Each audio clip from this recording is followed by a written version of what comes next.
But yeah, I should talk about it. Talk about the woods? Okay, what do you want to say about them? Let me get over here and you talk. Okay. You talk and I'll film, okay? You tell me all about those woods. What are those things in the floor? These things? Yeah, what are those? Love you too.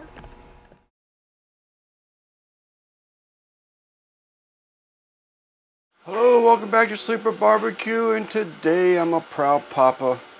Always a proud papa, but today I'm just a little bit more of a proud papa because our Mrs. Sleeper and I, our youngest daughter is actually getting married in just a couple days, and she asked if I wanted to cook for the reception. So we're going to be one of the cooks for the reception. There's other people that'd be bringing dishes and stuff like that. But we're going to do, at my daughter's request, beef tenderloins, the whole beef tenderloins, and we're going to get some smoke on them, cook them to a very rare, and then let them cool, wrap them, refrigerate them. Fortunately, we're cooking them the day before, so tomorrow, when I take them to the wedding, we'll take them out of the refrigerator, then slice them up at that point once they've been chilled, and sear both sides off on a griddle, flat top, to whatever anybody wants, whether they want a well or medium well or a rare, whatever, but just basically to heat them up and to get that little crisp crust on the outside edge. But that's the plan. I'm gonna try it. Hopefully it works. A lot riding on the shoulders, not to mention this stuff pricey. You don't want to ruin all this meat. But let me move the camera and we'll bring it back around, let you watch some of it. All right, here's how we're going to start here. Let me break out my Dow Strongs, my Chud knife case, compliments of Randy and Christy of RXTX Barbecue. Thank you all very much. So we're going to select one of these here knives and do a little bit of trimming. All right. So these are USDA Select, but they still look like they got some trimming to do. Since I'm cooking for other people, I'm gonna have to put these gloves on. I'm not a fan of gloves. I'm just cooking for my wife and I. I don't worry about gloves, but since we are cooking for other people, we're gonna worry about them.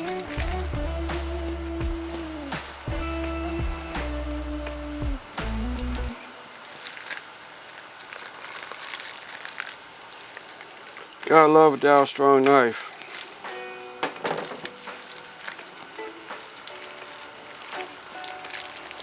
Yeah, I'm gonna try and remember to keep a clean hand.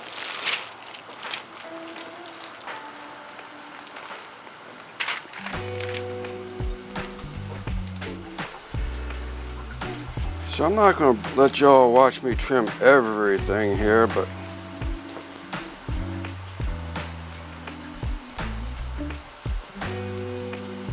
I do need to get these on the oven or on the grill. I'm gonna use the Weber, get some smoke on them.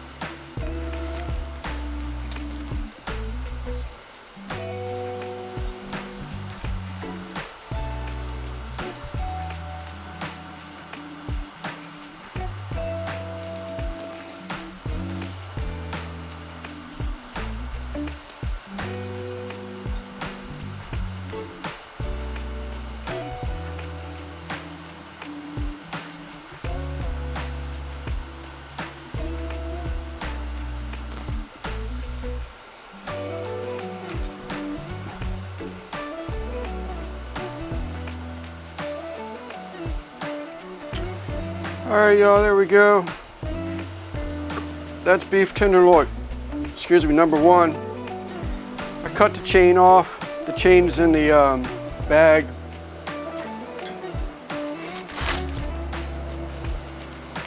Already refrigerated.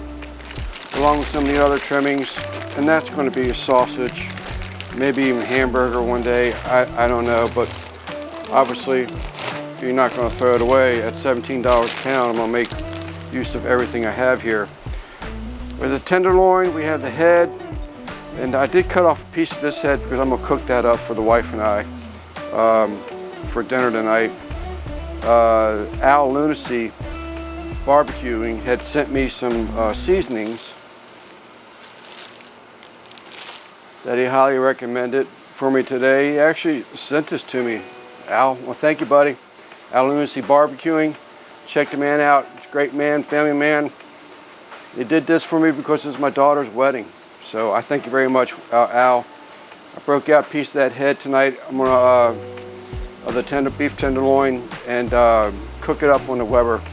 And we're gonna see how good this seasoning is. But I gotta tell you, I've had my finger in it a few times, testing it, tasting it. It's good stuff. So we're gonna move on to beef tenderloin number 2. Break the chain out, break the head out from the main tenderloin. I'm not going to have y'all sit through all that again, and I need to get these things going. So there you have it. Oops. I did put kosher salt on it. So I'm dry brining these also. And let me get this stuff going. All right, there y'all are. That's what's left of the 3 beef tenderloins. I'm not a butcher by trade, so I did the best I could. I'm feeling pretty good. So we got all the heads back here, the beef tenderloin heads. The chains pretty much I just cleaned up a little bit and threw them in a freezer bag. So that will become some excellent hamburgers. All right, they've been sitting in the fridge for some time now. And I'm gonna go ahead and start seasoning this stuff up. I can put my glove back on. I did hold out a couple pieces. Al, brother, I appreciate you sending me that stuff, and I love it from out of the jar. But I'm just afraid to change up something today. With it being my daughter's wedding day and me having to have all these beef tenderloins cooked just right, hopefully. I was afraid to bring in another seasoning.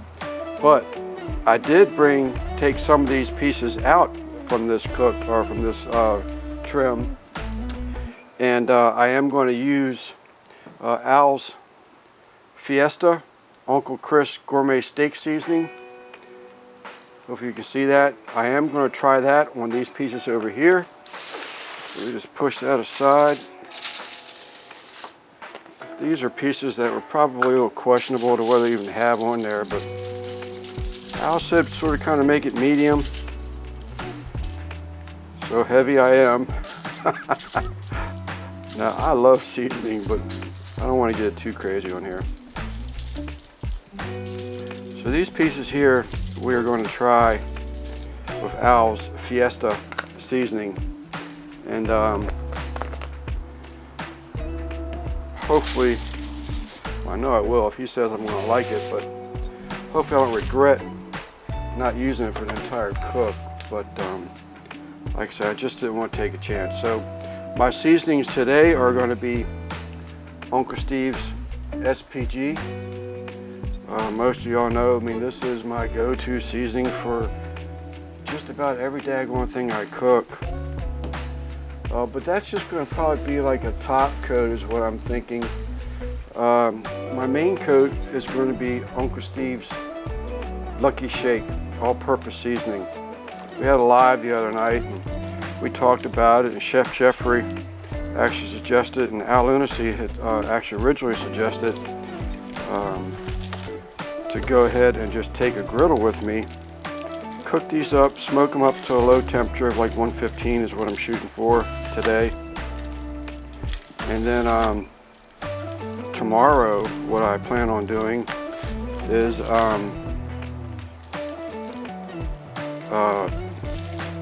to slice these out of the refrigerator and put them on a griddle and just sear them off lightly.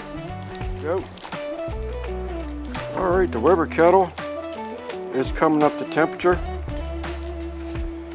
We're going to be burning pecan wood today. So we'll bring you back here shortly.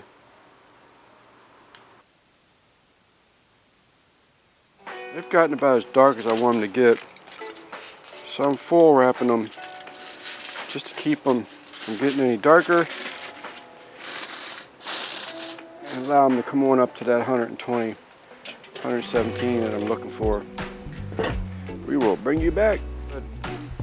I snatched a little piece, a little Scooby snack, but excellent, excellent. But tomorrow will tell. You know, I got to take them back and rewarm them tomorrow. Slice them up into medallions or 3/4 inch steaks and put them on a flat top griddle and get a sear on them. But that's what they look like. Excellent, excellent. So very happy.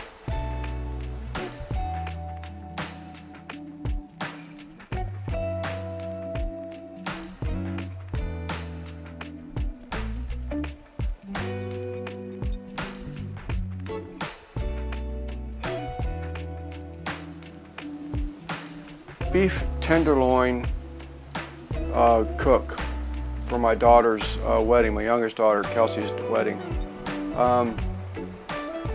You know, I was really nervous how these things were going to be cooked, smoked the night before, refrigerated, and then brought to the wedding, and to, you know, have to be able to cook them again or warm them up again without destroying any flavors that I'd gotten into them with the smoke and seasonings. But a big thank you to Al Lunacy and Chef Jeffery. They both have YouTube channels.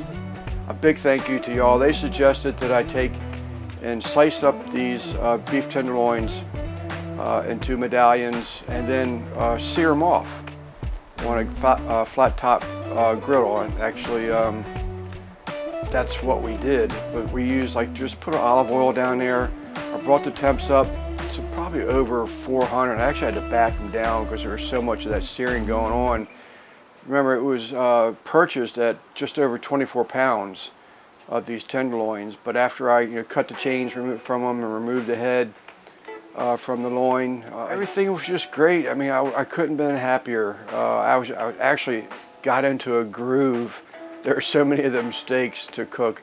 If I had to, off the top of my head, and I really don't remember, they were 1 inch is best average, and I don't even know. I'd say I probably got,